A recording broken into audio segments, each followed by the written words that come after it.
What a difference 2 years makes. Instead of preparing for a runoff, he is comfortably back in his office. We're talking about San Antonio Mayor Ron Nirenberg, who won re-election outright on Saturday. Talk about the difference that between this go around and 2 years ago. Well, it was quite different, obviously, Steve, and thank you. It's good to be back with you and Myra.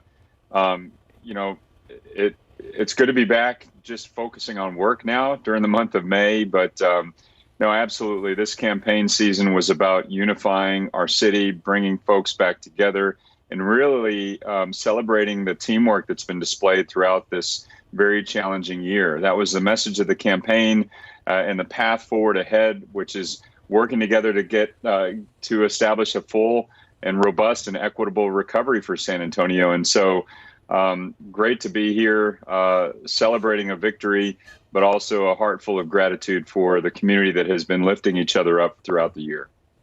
A big standout on election night was, of course, Proposition B. It failed, so the San Antonio Police Union keeps the right to collectively bargain a contract with the city. But when you see how tight that race was, a difference of 2.3%, you can tell that half of San Antonio voters think something does need to change. The city's negotiating right now with the union. So what do you think needs to change when it comes to that contract and the rules that officers abide by?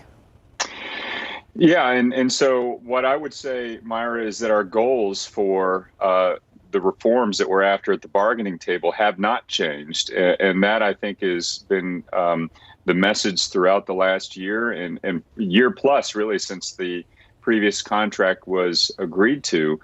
We want to make sure that the police chief in San Antonio has the ultimate hiring and firing authority, and that officers who are found of misconduct and who are fired from the force aren't able to come back.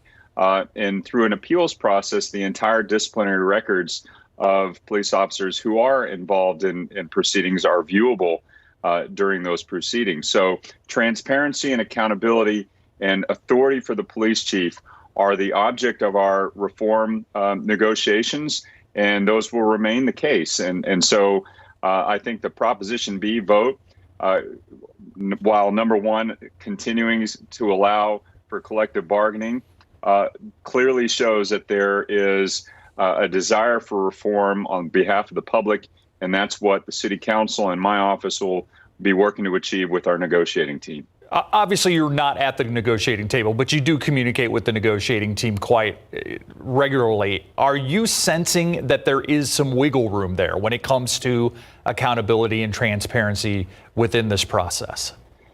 If by wiggle room you mean that there seems to be movement on the part of the police association, I think there has been more intense dialogue and more movement than we've ever seen before.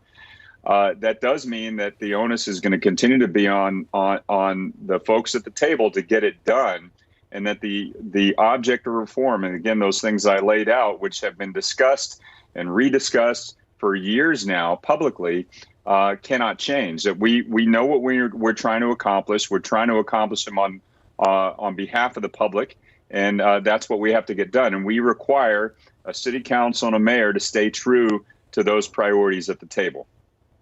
You didn't take a position on Prop B during the campaign, but I'm curious if just seeing how close that race was, does it change your perspective at all? I mean, I know you've talked about these goals were already things that the city was working towards, but now that you've seen on paper, so to speak, the numbers in terms of how San Antonians feel, does that change anything for you?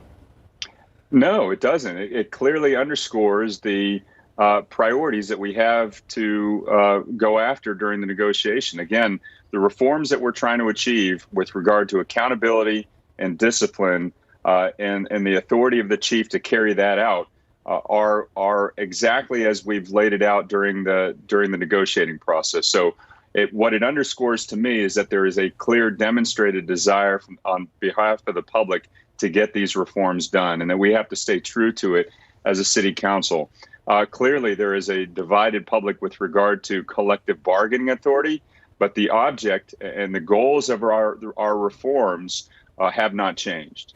want to switch gears here and talk about the pandemic and talk about COVID-19 and talk about immunizations. We have seen in the past the demand was outstripping the supply. Now the supply seems to be outstripping the demand. How do you get the message out there to parts of our community who have not been immunized yet that they should do so?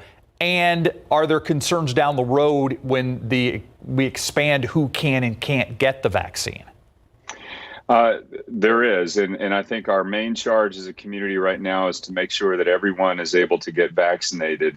And there's good news there. San Antonio, Bexar County have done a remarkable job. We have now over 40% of our population, eligible population, that has been fully vaccinated. We have over 900,000 people that have gotten at least one shot. So we're doing well in that regard. And you're right, supply now does exceed demand. But we want to make sure that people can get it conveniently. So I want everyone to know that anytime the Alamo Dome is open, they can go and get a shot. They don't have to wait for an appointment. They can just walk up. It's a drive-through clinic, and it costs nothing. You will not be charged. These are free vaccinations at the Alamo Dome. Wonderland Mall is doing similar work, as well as UT Health and WellMed. Again, walk up vaccinations. You don't need an appointment. But what you mentioned, Steve, we are hearing that the FDA is very soon likely going to authorize the vaccination for younger people, probably the 12 to 15 age range. That's going to create new demand in our community. So if you want the convenience of going to get a vaccination now without needing an appointment and where it's very easy, simple to go get it, go get one now. The other thing I'd mention is that you're absolutely right. We do have to work hard to get into communities that are disadvantaged, may not have access to healthcare or transportation is an issue. So we're doing a lot of mobile and pop-up vaccination sites, and we're working with different community organizations going to where people are to ensure that they have access to the vaccination. So that's going to be an ongoing process, but we just want to get the message out. Go get your vaccine. It is free. It will save your life. All right, Mayor Ron Nirenberg, congrats on the win on your third term, and thanks for your time. Thank you. Thanks, Myron. Thanks, Steve. Take care. We'll be right back.